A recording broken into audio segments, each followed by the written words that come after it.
Welcome back to the gospel. Man, I promise I don't think it is possible for you guys to be missing us as much as we are missing you when you go from three shows a week down to one. But we will be back up to two and then three shows very shortly. Remember, you can catch us on YouTube at the Gospel STP. Again, that's on YouTube at the Gospel STP. I'm your host, Zay, the fantasy football fiend, and I have my guy BK Wins. How about the people, BK? Hey y'all. So yeah, a lot to talk about. Football season's over, but it's still a whole lot of football going on. Basketball, it's almost tournament time. It's just a lot going on. So a lot to talk about. Let's start out with the good word of the week. What we got first, BK?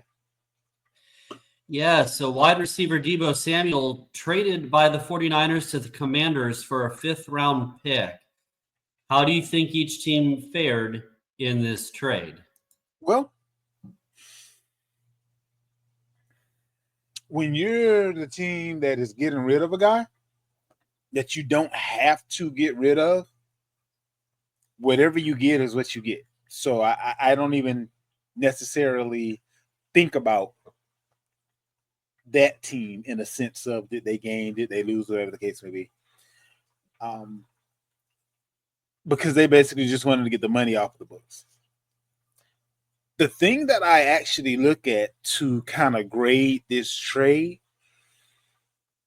is what Washington's counterparts did just a couple of weeks earlier, which was grade a fourth round pick for Jonathan Mingo, which exactly, yeah, he's no one of note. I'll put it that way. So to be able to get Deebo Samuel, who when healthy is a stud, a game changer, a weapon, a Swiss Army knife, if you will, to be able to get that guy for a fifth when your counterpart in your same division gave up more for much less, I don't think you could have hoped to start your offseason off better if you're Washington Commander.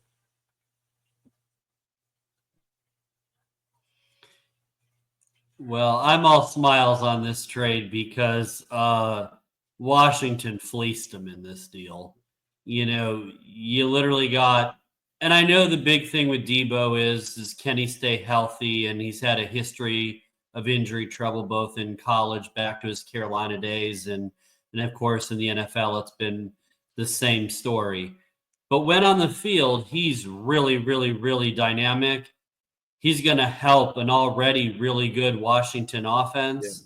And the fact that you only had to give up a fifth round pick for that kind of talent, to me, I look at it as it's worth the flyer, right? You're not, the risk is virtually nothing, and the reward could be tremendous.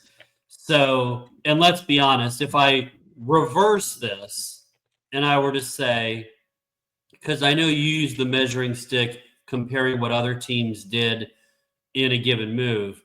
What I look at is what's the reasonable outcome of a team drafting in the fifth round? Exactly. How many players are going to be available in the fifth round this year that are better than Deebo? None. And the answer is there may be a few that end up being better, but good luck trying to figure out which one it's going to be. Because if you knew that, they would have been drafted in the second, third round. Right. I'm going to say that from a talent standpoint, you said that perfectly. In a perfect world, I think that yes, down the line it could turn out maybe there are two or three players that surpass what Deebo is. But I'd much rather have Deebo and just throw away the fifth round pick. Like to me, that seems like a steal. I think Washington won this trade easily. I give them an A. And for me, I'm questioning why the Patriots didn't give up a fourth round pick. I mean, you have no one of note at wide receiver right now.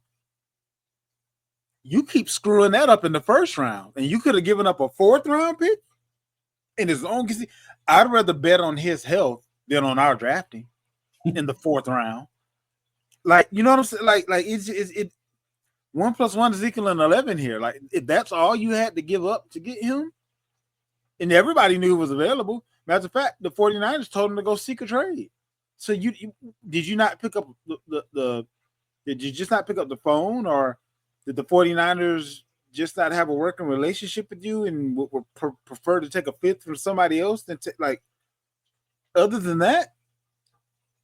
And then even a fifth round pick from New England would be a higher pick than the Commanders pick.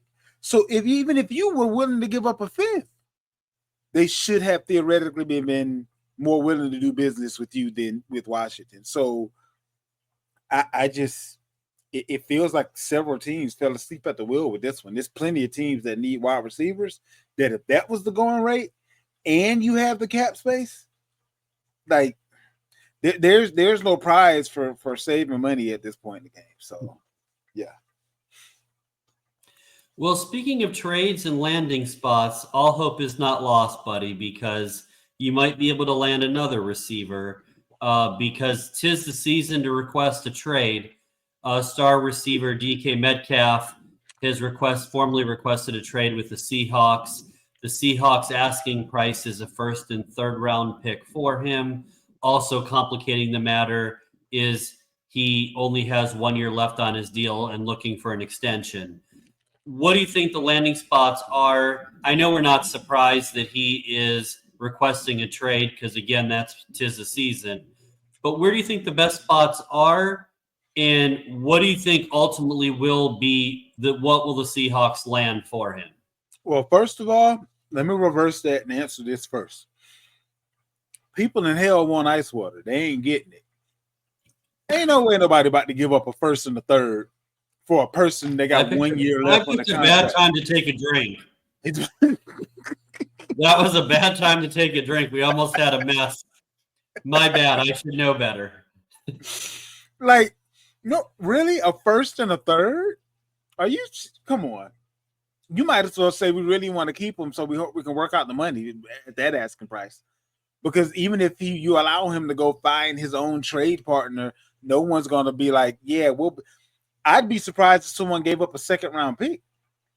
Because 1 more year from now, and you guys are already on the outs from each other, you're not going to franchise tag him so I can get him for free.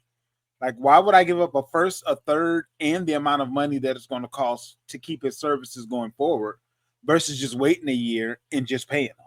Like, that's not going to happen. I think they'll end up getting, if they get a first, it'll be a team like Buffalo who comes in the umpteenth hour and they have a pick that's at the tail end of the first round and they have a significant need for a wide receiver. So that's the type of scenario that I can see working out well. Best landing spots. Well, I just said one, Buffalo.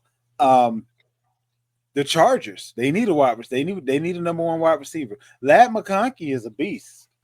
He can't do it by himself. They need another guy out there that's a true stud. Quentin Johnston has improved, which it would be difficult to not improve from his rookie year.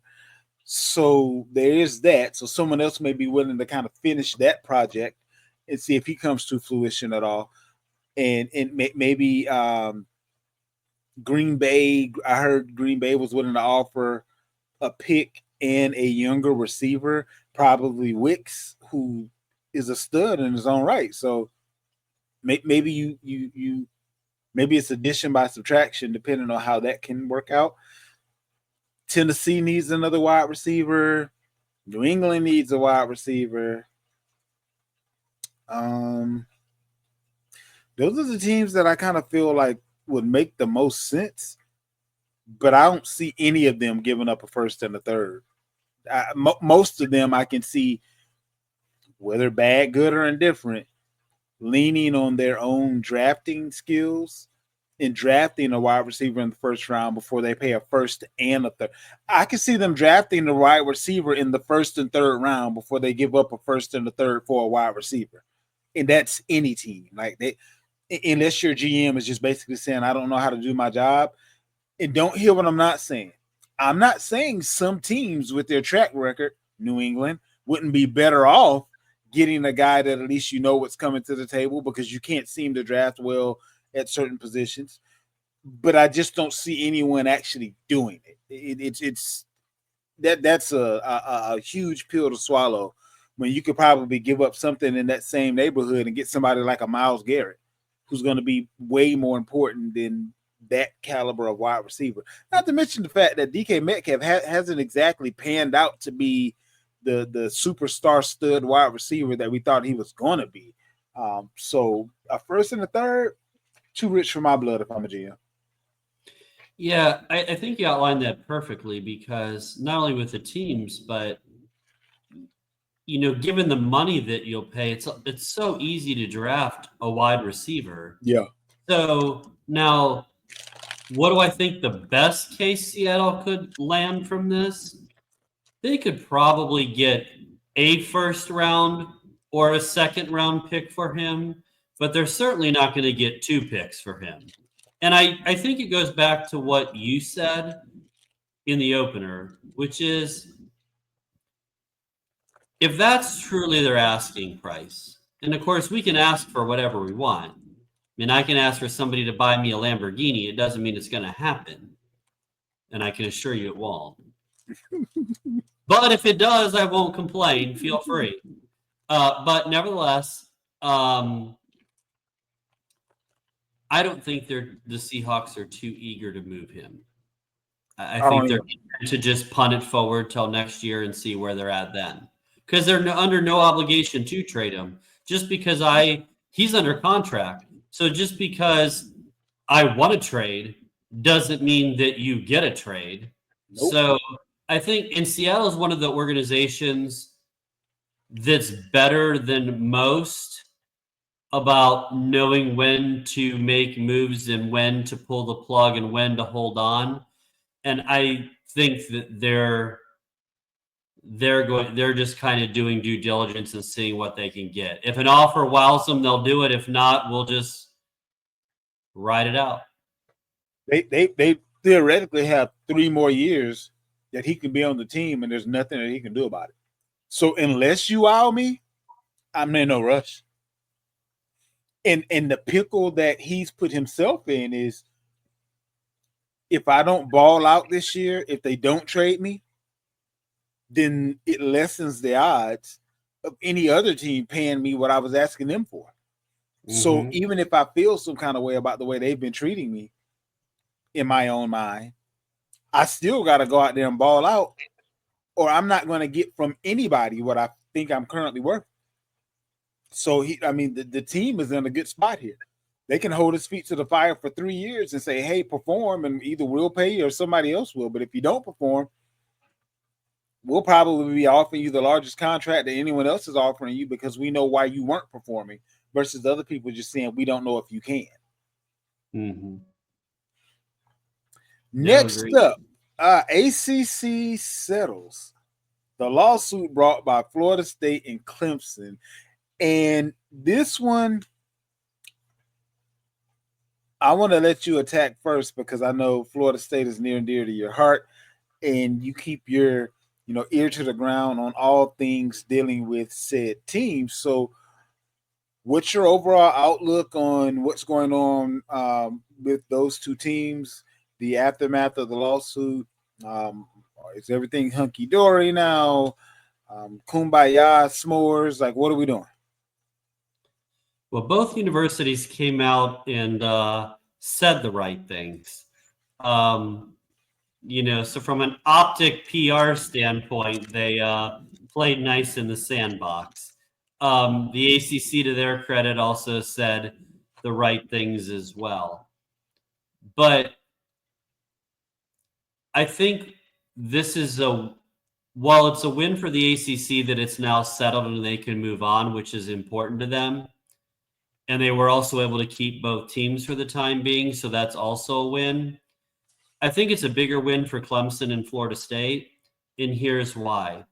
In the short term, it's a win because ultimately Florida State and Clemson both got what they want, which is the argument they made is based on the revenue that's coming into the ACC and distributed to each of the universities shouldn't be held equal. You know, the three biggest programs in the ACC in terms of generating dollars is Clemson, Florida State, and North Carolina. Yeah. And North Carolina is the only one that does it outside of football. They're doing it in basketball versus the other two do it in football. But I say that to say that ultimately, while I think that it's a win for both because it's settled and they can move on, and Florida State and Clemson both are going to get additional money that other universities likely won't, so they'll be compensated and rewarded for their brand, which makes sense, right? Much like a college football athlete, a college athlete should get the NIL and get compensated for their name, image, and likeness, right? Same with the brand for the universities. But I'm going to take this one step further, and it's what you and I have talked about before. And I ultimately think there's no way of getting around this. Not today, tomorrow, next year, or even the year after that.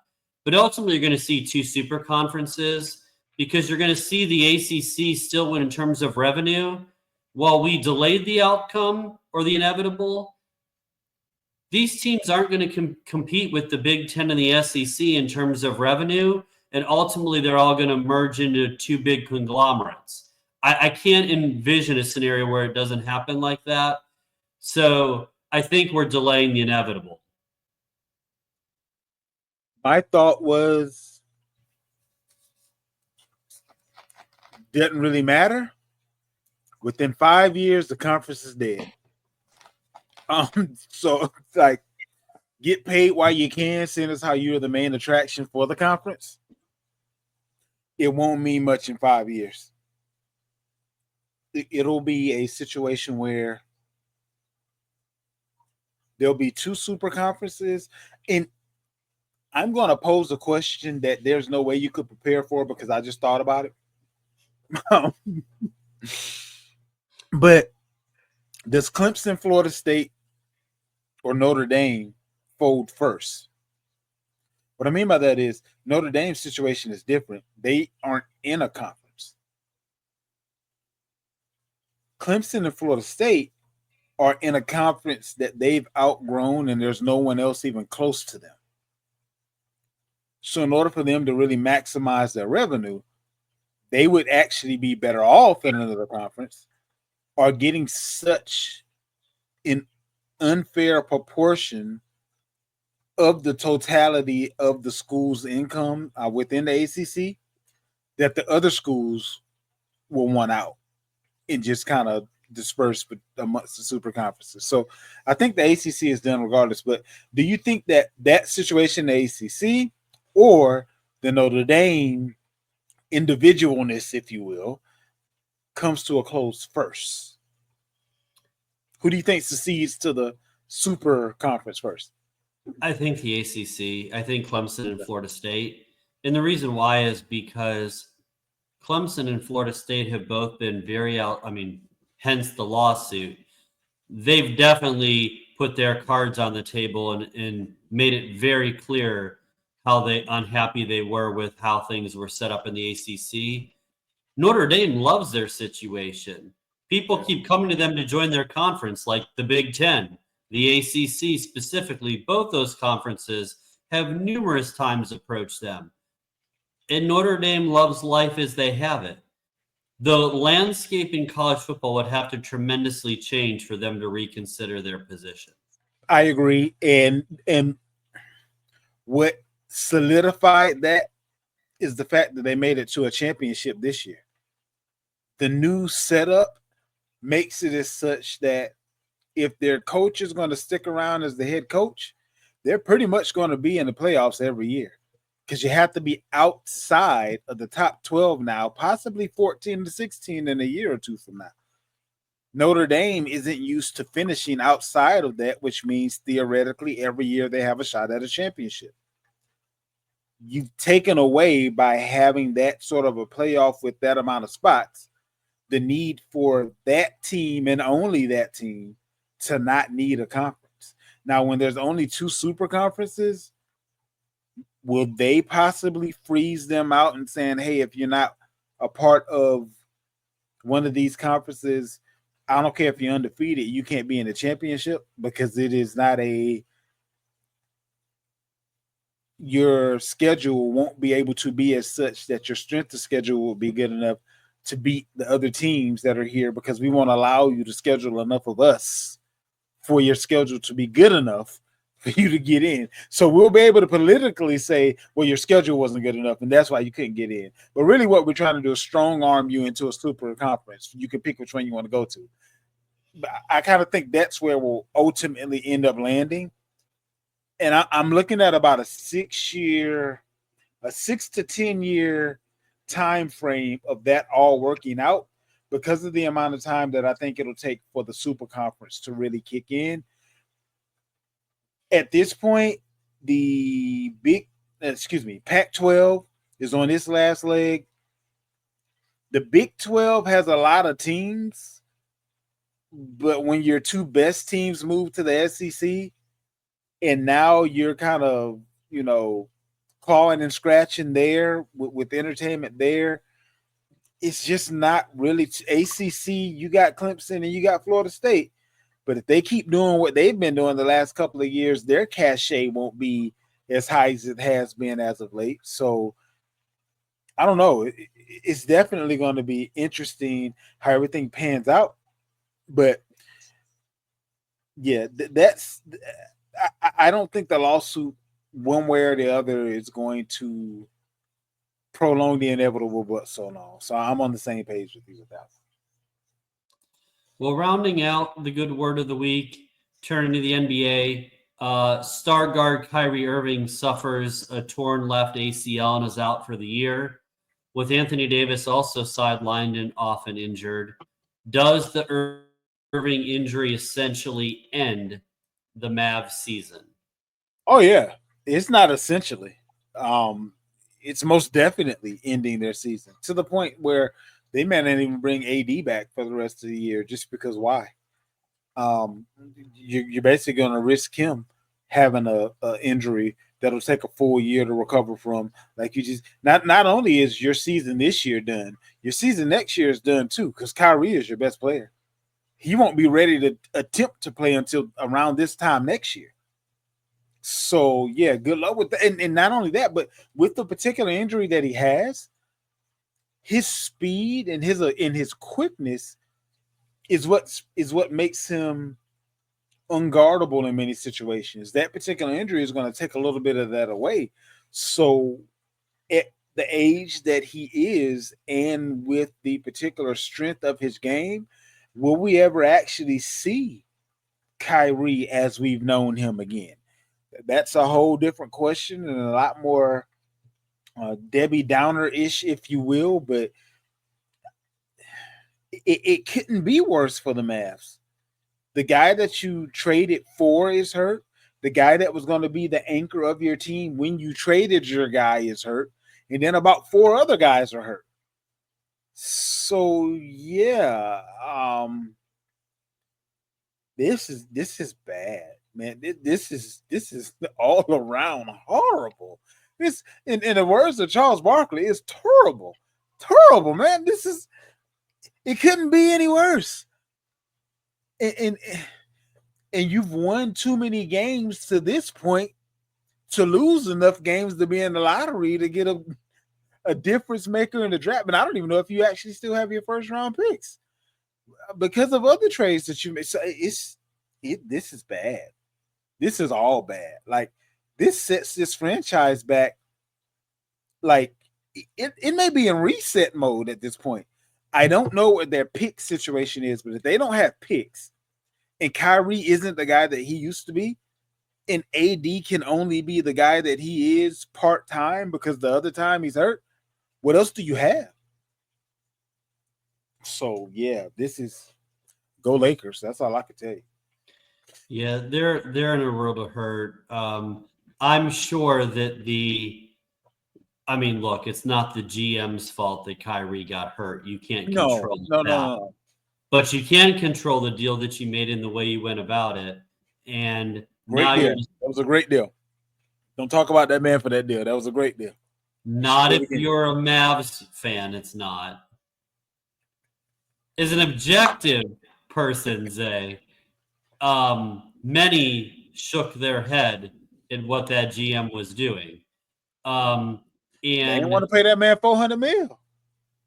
I understand. You're a middle market team. You ain't got that kind of that's the gross domestic product of medium-sized countries in the world. They don't want to pay that man that much money.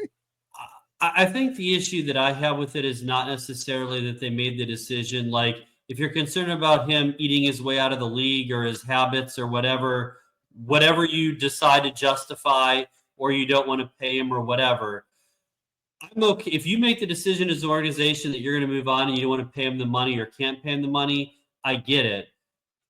But you need to open it up to everybody so that you have the best chance of recouping what you No, can. no, no, no, no, no. No, that's a horrible idea, BK. Horrible idea. That's the worst thing that you said since we started recording this show, BK. That's terrible. No, that's not what you do. That's not smart business. It's not smart business, BK. Let me tell you why it's not smart business. And this is objectively speaking, honestly, for real. You're laughing. I'm serious, BK. This is objective. I promise you it is. Because all I see is the purple and gold glasses that you're having on right now. No, so okay. All right. Let me paint a picture for you, okay? I'm not looking at your department. I'm looking at the business as a whole. Are there teams, let's say team A, B, or C? I can't give you the exact name or situation, but they were willing to just wow you with a trade. But you'd be sending one of your most marketable guys to a market that doesn't make sense for the company, not for your department in the company, but for the company. So sometimes the best deal isn't necessarily what works best for your department, but what works best for, or the best direction, if you will, is not necessarily what works best for your department, but what works best for the company as a whole. The NBA in the Laker game versus, it wasn't Dallas, it was the one before that. They had their highest viewership of any game, regular season game, in some years. So it's showing you that your international players, your superstars, in most cases, you can kind of bring them into the fold in a small market or middle market. But in order for the game's survival, you need big names on the teams that people want to watch when they have a watchable product. I believe that this was our mulligan for what David Stern did to us when Chris Paul was supposed to be playing with Kobe. Because you would have seen a similar situation as far as output and wins in that pairing as you're seeing with Luke and LeBron. The other thing that it does, believe it or not, again, looking at whole picture, it lengthens the career of your of your first most marketable player, which is LeBron James. He's actually comfortable playing Robin now because he trusts Batman. You can literally see it on the court where these guys are so shocked that there's someone else that they're currently playing with that understood what they saw and they didn't even have to say it. It was just a perfect setup. You knew what to do, I knew what to do, and it was done. And I can't believe that both of us were on the same page because this hasn't happened before. LeBron has never trusted another teammate as much as Luka before. Luka and LeBron both make the right plays. They're making guys around them. The guy that we were willing to deal Dalton Connect for, connect for. I didn't even mean to do that, but you saw what I did there. So we were willing to send Dalton Connect up the road for a center who's often injured. Meanwhile, Jackson Hayes, with the playmaking of LeBron and Luka, is about to be a superstar. This dude is putting up high-end double doubles on a regular, and he's just breaking the floor of his ability with these two players. I believe, I haven't spoken with, the agent. I haven't spoken with LeBron's agent. He should give me a call. He hasn't yet. We'll see how that goes. But I'm willing to put my acumen, the namesake of the acumen, if you will, on the line to say that LeBron might not necessarily retire if he feels that his team is still in the championship window.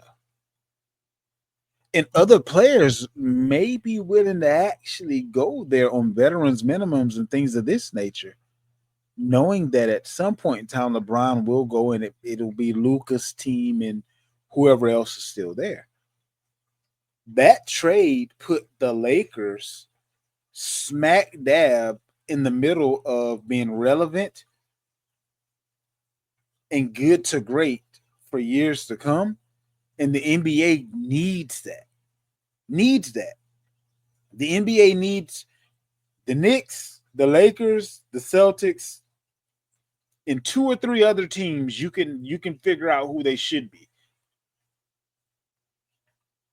You got the Spurs that are in the right direction. You got Miami that's never too far off from it.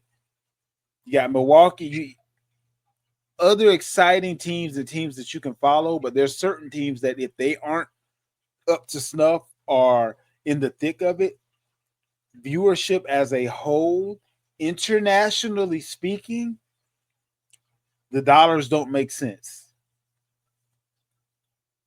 Yeah, I agree with all of that, actually.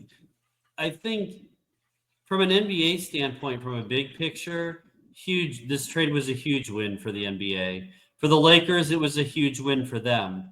From a Mavs standpoint, there's no way of saying this other than they got fleeced, and it's their own fault. So I don't think they got fleeced though.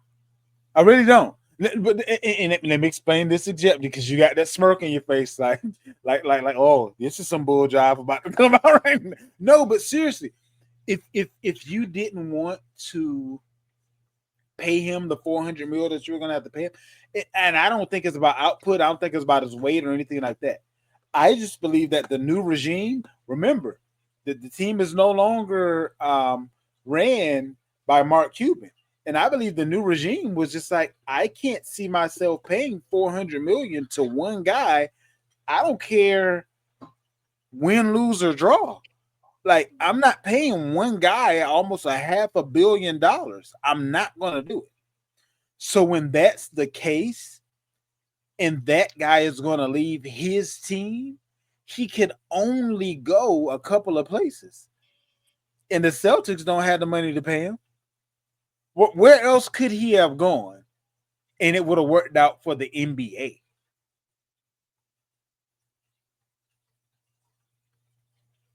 I can't. Can you think of anywhere? I can't really think of anywhere. In any place that has cap space right now, at least. Yeah, I know it'd be hard. For sure. So there really weren't but so many teams. And they tried Minnesota. They weren't willing to give up Anthony Edwards. And it was one other team that they said they tried, and I can't remember who the player was. Do you remember? Did you see that headline at all? Mm-mm. I can't remember. It was two other teams. One of the guys was Anthony. Milwaukee. They tried Antetokounmpo, and Milwaukee didn't want to do it. I mean, who else is out there that's tradable? I don't think the Celtics. I don't know that they would have traded Tatum for Doncic. Different positions, different guys. I mean, I One think for guy's the Celtics, already a champion in the face of your franchise. Like who else is I making think for the Celtics, you already have a loaded championship team. I don't right? really know they need to do anything. So what other team would you be? I mean, I'm really hard pressed to find a team that things would have made sense. You have me sold when you put it like that. So, hey, that's all, and that's an objective opinion. That's all I'm saying. Like, if they tried Edwards and Antetokounmpo, and honestly, think about it, they went to the two guys that have seemed to have the most guff, if you will, about their current situation. Remember, Antetokounmpo is the one that came out and said he wants to see every international player in the big market. Anthony Edwards is the one that comes out every time he gets the chance and talks about how trash his team is since Karl Anthony Towns got sitting up to the Knicks. So they went after a couple of guys that were disgruntled. Who else was saying that he feels that he's playing out of position and he would rather play the 4 than the 5? It was really the only other superstar that was out there complaining about his current situation, if you think about it. But you know what he needs to do? Rather than worry about what position he's playing, how about play the position he needs to find is on the court? Not my clown, not my show. I couldn't care less at this point whether or not he's back on the court. Well, that ends the good word. We're going to move over to the truth, a little back to the NFL, Zay. There are 12 teams that have never, ever, ever won a Super Bowl. Those are the Cardinals, Falcons, Bills, Panthers, Bengals, Browns, Lions, Texans, Chargers, Vikings, and the Texans. Which team of these 12 will end their title drought first? Well, BK, you know I'm never one for following the rules, so I disregarded your which one, and I have like 4. I can't get mad at you because I actually did the same. Awesome. See? I knew that was going to work out well. So for me, of the teams that you mentioned, the Bills and Bengals are the closest, closely followed by the Lions. If the Lions are all healthy, then they may actually be the closest based on having defense and offense. But Lions, Chargers, Bengals, Bills are the teams that I think, give or take a player or two, are at least in position to be able to do something. So I have 4 teams as well. So the Bills, they're right there. In no particular order, but the Bills, the Lions are right there. They proved that last year. They had a terrific year. I realized they lost to my Washington squad. What a great game. But nevertheless, they're right there. The Texans are right there. We didn't talk about it, but they traded for Christian Kirk. So now they have another wideout there. So they just got even, and they're in a division where they're the huge heavy favorites to win that division every year. Yeah. They have a quarterback coach. Their defense is really good. Their playmakers should be healthy. The Texans are really, really close. And then the last team, the Los Angeles Superchargers, the Fighting Harbaughs. What does he do? He gets those teams to win. He adds a couple parts to help Herbert on offense. And, I think the Chargers are another team. I excluded the Bengals for a few reasons, even though I definitely can appreciate them being in the mix. I love Joe Burrow. I love Jamar Chase. The problem is their offensive line is mediocre at best. Their head coach, Zach Taylor, is below average at best. And The other part is they can't keep Burrow healthy because the offensive line struggles. Do they lose Higgins? They probably will. Then maybe they won't. Who knows? Hendrickson, their star rusher, is gone, or seeking a trade. Um, And you they know, just lost their best offensive lineman, which isn't great since how you can't keep Burrow healthy. So right. So I think being in a really tough division and having those internal challenges, I think it's going to be really hard for them to navigate through that. I can see them doing it, but I think it'd be harder than the other four that I named. the But reason it's why I have them on the list is because of the teams that are in the AFC, they the only one that has shown the propensity to be able to beat the Kansas City Chiefs. And as long as Andy Reid is coaching and Patrick Mahomes is the quarterback, you're probably going to have to see them at some point. And the Bills don't seem to be able to get past them, and the Bengals do. So, not saying that the Bengals will end up being the better team, but if they're in that AFC Championship and they have to be going up against the Chiefs, of all the teams that we've named that are in the AFC from that bunch, I'd put my money on them getting past that particular hurdle, if you will, than any other team in the AFC. So that's the reason I have them there. No, it definitely makes a lot of sense. Next so up, item number 2. So when selecting both college football and college basketball playoff teams, in a perfect world for you, what should be the criteria? I kept it real simple, BK. Win-loss record first, strength of schedule second, the eye test third. I know what I'm looking at, even if I can't quantify it. A win is a win, as a loss is a loss. And I'm not going, this is what I change with strength of schedule. I don't give you a grade for strength of schedule until towards the end of the season, where I see where teams actually are, versus giving you credit for beating up on a cream puff because I thought they were going to be good in the offseason. So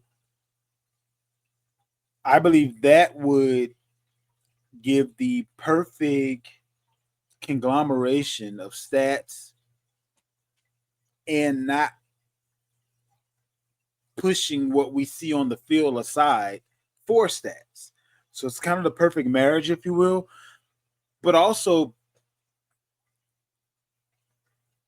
it kind of makes sure that teams can't leave things up to chance, because you don't know if you're going to take a loss, and because you don't know if one of those fringe schools that may be up, may be down, is going to be up or down. Maybe now you just pick a little bit of a more wholesome schedule, if you will. So I think it can be a cure for a few things, and I don't want it to become so convoluted that we go back to not knowing what the heck we're doing. No, I definitely, I can see that for sure. So the first thing before I lay out criteria, although I guess this could be part of the criteria, there will be no preseason rankings. You all know by now how I feel about this, because it unnecessarily paints a picture that's not usually anywhere near close to being factual. Yep. Because it's based on how you did last year, and now especially more than ever with NIL and portal, you don't know will that continue or how that will shake out the next year. The second thing that you have to be mindful of is, you don't know the recruiting part. Recruiters have these recruiting classes that they rank 1 to 25 every year and even beyond that. But how often are the recruiting experts accurate in their assessment of these classes? And the answer is not often. So we're basing these things on intangible things that have no factual relevant value to assessing teams. Agreed. As a result, there will be no preseason rankings in college football or basketball to shape this. In fact, in my utopian world for this, there will be no rankings until the committee gets down to the last 4 weeks of the season. The last month will be the first initial reveal of the rankings 1 to 25.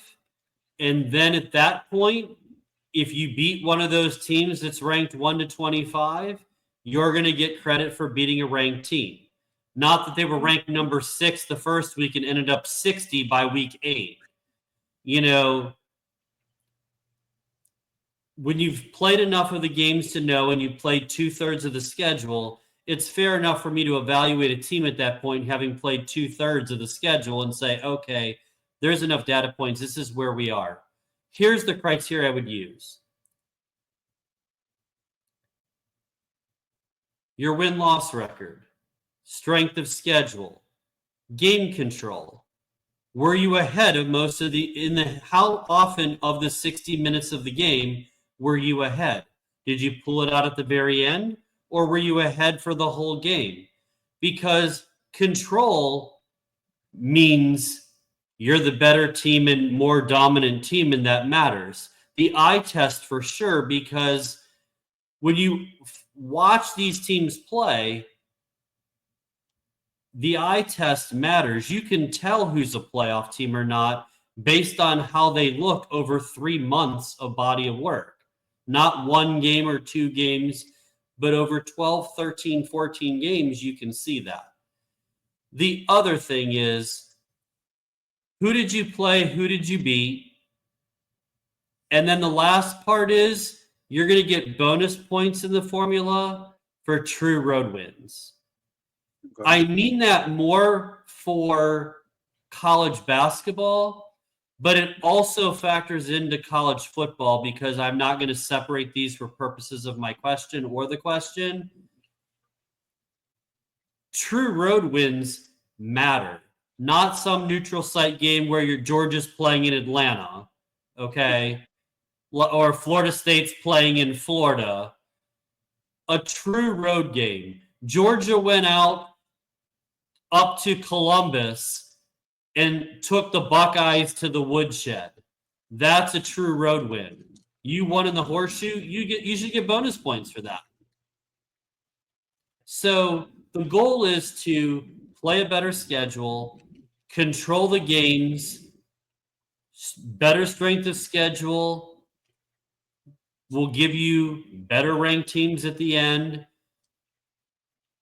Were you in control of the games, and how many times did you win on the road? I don't want to see schedules where 9 of your 12 games or 8 of your 12 games are on the road.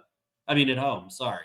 Wow. When 2/3 of your schedule's at home, come on now. Especially in the current landscape where half of those are usually cupcakes.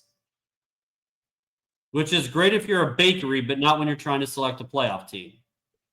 And I do like cupcakes.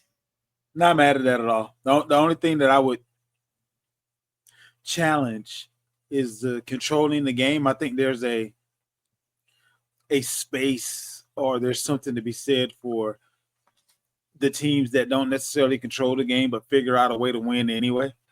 Especially if this was a game that you weren't necessarily supposed to win.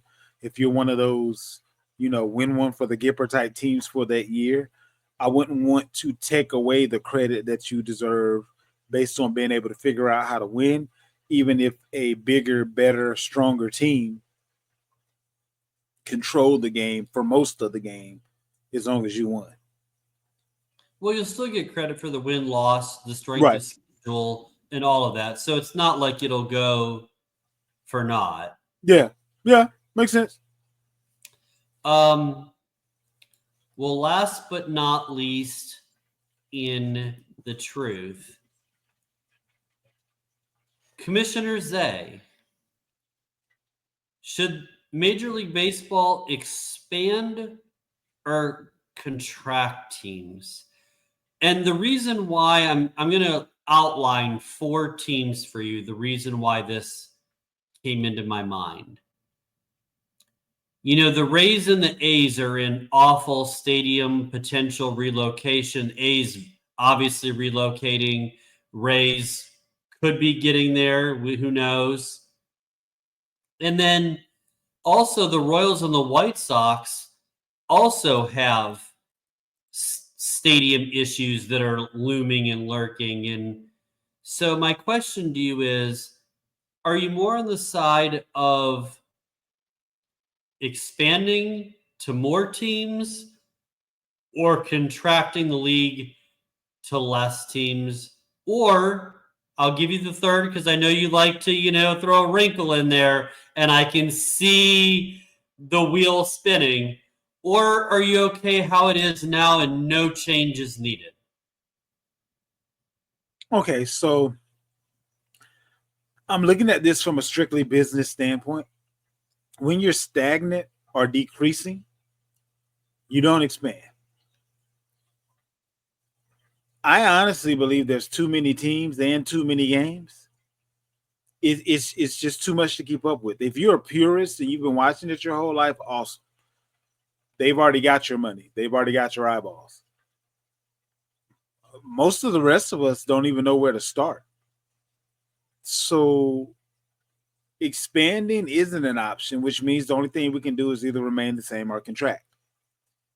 There are obviously teams that don't even really want to pay their payroll, don't want to build up their stadiums, or certain situations are calling it such that they can't remain in the place that they're currently in. And if that's the case, and you don't really have the strongest of followings to begin with, what are we doing? Like at some point,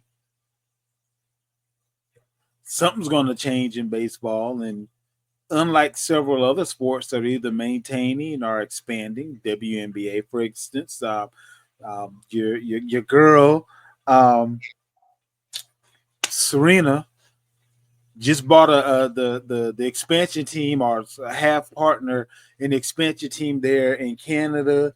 They have an expansion team that I believe is going to be in, where is it? Was it?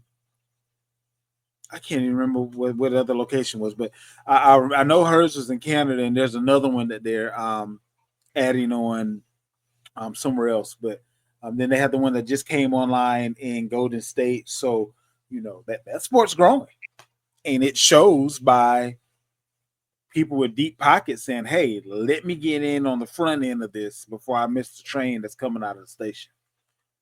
When was the last time you heard of somebody wanting to buy a baseball team?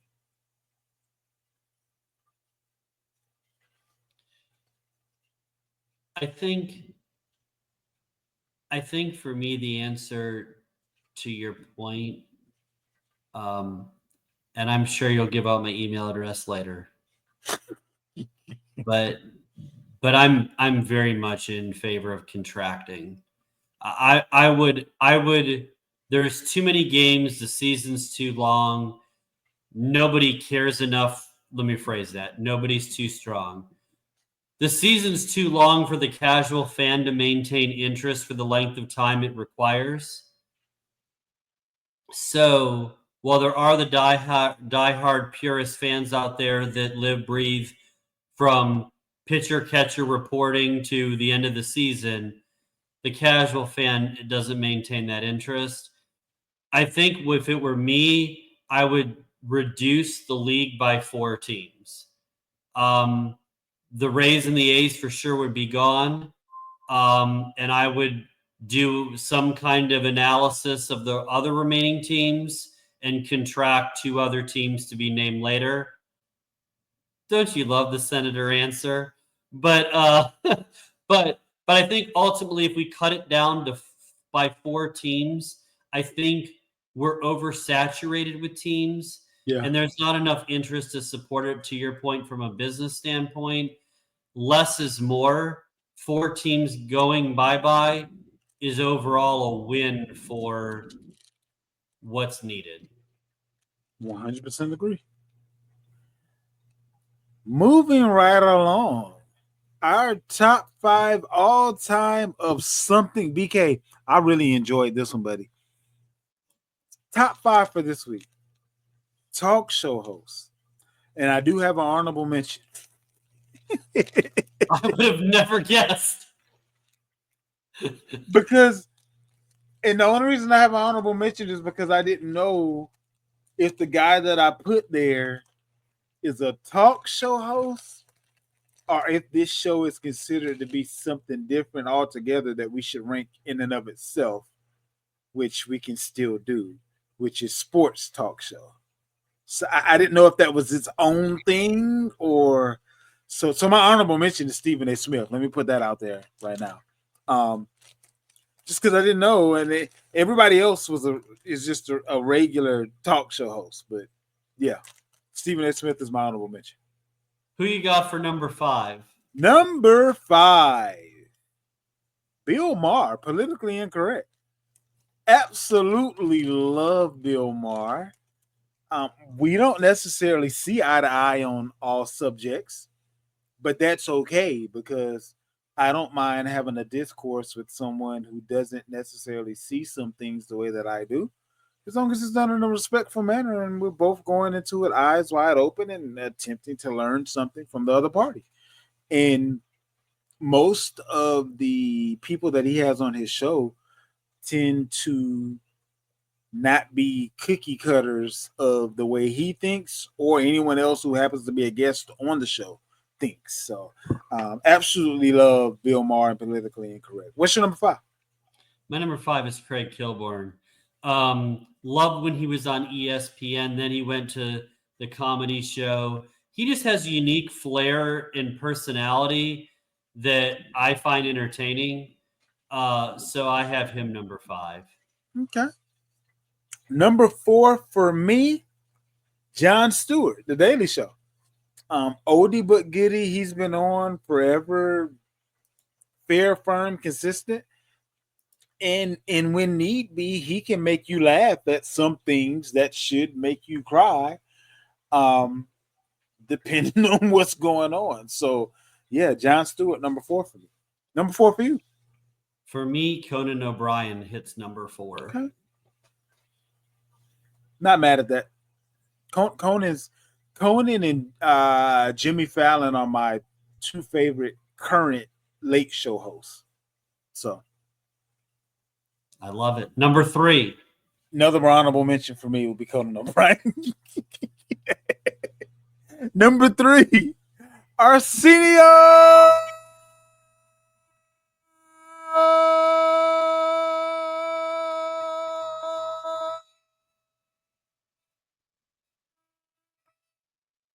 Oh,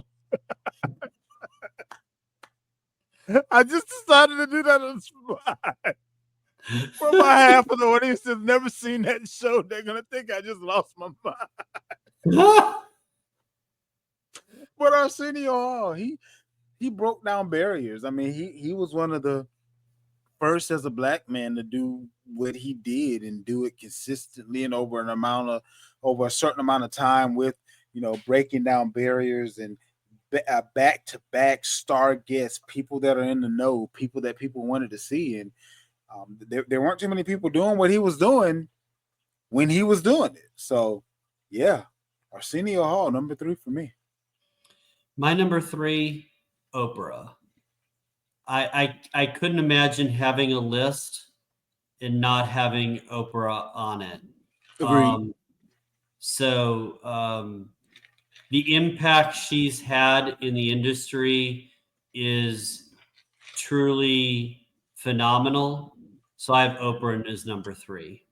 I can't disagree with you so much that she's my number 2. So yeah, I mean, that was the first talk show that I actually watched. And the only reason I watched it, to be clear, is because it came on after my grandmother's stories. And by that point in time, we had been out in the hot sun so long that you just wanted to come inside the house to drink a cold glass of water and you watched whatever was on the TV and you kept your mouth shut so you wouldn't get popped in the mouth for interrupting grandma's stories and soap operas. And as far as grandma was concerned, Oprah was like the extension of the soap operas. we got to make a top 5 soap operas all the time. Because it just popped in my head. At any rate, so but yeah, that's just I don't necessarily, how would I say, Oprah is another celebrity that I don't necessarily agree with all moves and motives, if you will. But at the end of the day, you can't take anything away from her talents and her um, ability to be able to put together a show that was game changing. So yeah, Mhm. definitely number 2 for me, Oprah Winfrey. What My you got up next? my number two is David Letterman. Um, Honorable an mention number 3. all time great. You can't talk for me. You can't talk about talk shows, especially late night talk shows, without Letterman. So he's my number two. And number one, Zay, bring us home for your number one of the week. Who you got? Ellen. Ellen just did it differently. I Ellen was one of those talk shows that it didn't have to be high drama, or it didn't have to be anything demonstrative, or um, it didn't have to be, me against you or anything like that. Like, a lot of her shows were just stuff that you laughed at from the beginning of the show to the end of the show. There was nothing divisive at all at any point in time. So it was just fun. I mean, that's the word I would use to describe Ellen's show. A lot of other soap operas are thrillers or suspenseful or dramatic. Her show was just fun. What you got for your number one pick, BK? My number one is, I think many consider the GOAT of talk show hosts, Johnny Carson. Definitely the Trailblazer. Um, I wasn't allowed to stay up late enough to watch Honorable Johnny mention Carson, number four. so I didn't get much Johnny Carlson, and I wanted to be as authentic as possible, not going by, you know, popular demand, but by the my personal favorites. So I guess he would be honorable mention number 4 based on popularity and what everyone else has to say about him. So yeah, that's what he would be. All right, so let's go right ahead into our can't miss weekly rants. As BK stated on last week, we don't bet on random NBA games, and you're going to have more plays than you can stomach come March Madness, which is right around the corner. So, first up, can't miss weekly rant. You want to go first, or you want me to go first, BK? Yeah, so I just want to quickly comment on the best bets. Okay.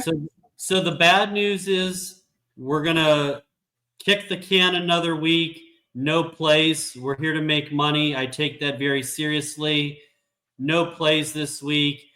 Next week we start into conference tournaments. March Madness right around the corner.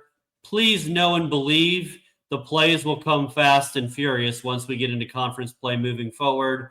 But you guys get another week to rest, count your money and blessings, and we'll get ready to conclude this week's show with the weekly rant. And Zay, I will give you the honors, my good man. Okay. Well, I have a fundamental issue with people that find a reason to down a young black man. I say that because I'm seeing all of these little press clippings and things of that nature about Shador Sanders. This young man started out at Jackson State, took them to heights that he never seen, along with his father. But he being the guy actually on the field, he did that, and they said, "Well, oh, okay, well, he couldn't do that in D1 play." Okay, they moved to a team that won 1 or 2 games the last few seasons. turned that team around. And by the end of last year, they had won more games in a single year than they had won in several years combined. Again, more success, but more ridicule. And now that we're going through the interviews and combines and all that kind of good stuff, for whatever reason, a kid that's never gotten in trouble, a kid that has never had issues with anyone on the field other than that one time when the when the Colorado State quarterback was talking trash and he basically just said, "Yeah, I saw what you said. Yeah, I don't want to shake your hand. We ain't cool. Let's not pretend like we are now, based on what you said about me," which I can under respect. But what I found is that a lot of times when a young black man shows confidence or shows that he understands what he's actually worth, it's frowned upon. And for people to say that he just rubs them the wrong way, or he's not a leader, or he's not this, that, and the third. There was a particular quarterback coach that said that he was falling down his draft board based on cockiness and things of that nature. I just don't really see the same type things being said about other young men that show the same level of confidence, that show the same bravado, if you will. Those same type statements and actions, when done by other quarterbacks, are actually labeled as leadership and labeled as being fiery and having fire in the belly and all this other. You know how many tablets Tom Brady has broken?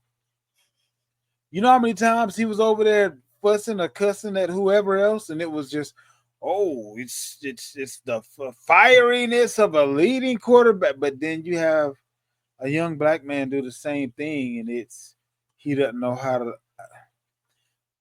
In the words of my guy BK, let's be consistent. Let's be consistent. That's all I'm saying. Just be consistent.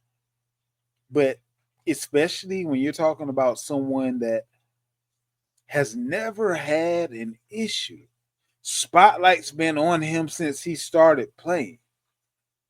And this is the guy that you feel has some character issues? I didn't hear that about the your boy Stetson, who was a raging alcoholic, and everybody on his team knew it. No character issues were talked about. But because this guy has confidence in himself, like, please stop the madness. Like, just be consistent. That's all that I ask. BK, what you got? No, well said, buddy. You know I hate double standards, so Exactly. that's definitely fair. This won't surprise any of you. This is a rant that's not specifically sports related, but you guys all know, and Zay, you know me well enough to know, but all of you out there know me well enough to know over the last year that I usually use this platform at some point to talk about a bigger message or send a message that needs to be sent. Never take anyone or anything for granted. We're never promised anything beyond today. And I say this because I listen to your point, Zay, about the double standards and the vitriol that Shedeur Sanders is unnecessarily getting. But I read political statements from both sides all the time on social media. So you heard me talk a few weeks ago about someone who I think the world of, who lost their son in a tragic car accident a few weeks ago. And over the past week, a member of my team, suffered a very, very serious medical issue and is in the fight of her life. And I bring this up to say, is people, we need to do better and focus on things that matter and stop wasting time on things that simply don't. And I'm going to make this message very, very clear. The thing, if it's not going to matter to you a year or two from now, it shouldn't matter to you now. I understand that politics divides people. I understand that sports teams and fan bases divide people. But at the end of the day, and I'll use me as an example, if I'm gone tomorrow, does it really matter if my team wins? Does it really matter if someone in office does something I don't like? The answer is no, I'm dead. So I need us to do better and focus on the right things, control what we can, and for whatever we can't control, leave it to God. And that's the truth. That wraps it up for this week. It will be another long week until we get back to you on next Friday. About another week or two, we'll be back with the fantasy show because the NFL year will be open and a lot of moves will be made there that will have fantasy implications. And we will go over a few things that we go over every summer to get you prepared for the upcoming year. And we'll continue to do this show on each and every Friday. It will be coming to you. And some of you guys that have already followed and subscribed, you get it a little bit early on Thursdays. So if you haven't followed or subscribed yet, please go ahead and do that. And you'll be able to get access to the show, the early bird special, if you will. But that does it for us for this week. And make sure you guys always tell the truth. And nothing but the truth. And remember, guys, the truth always comes out. We out. Later, y'all.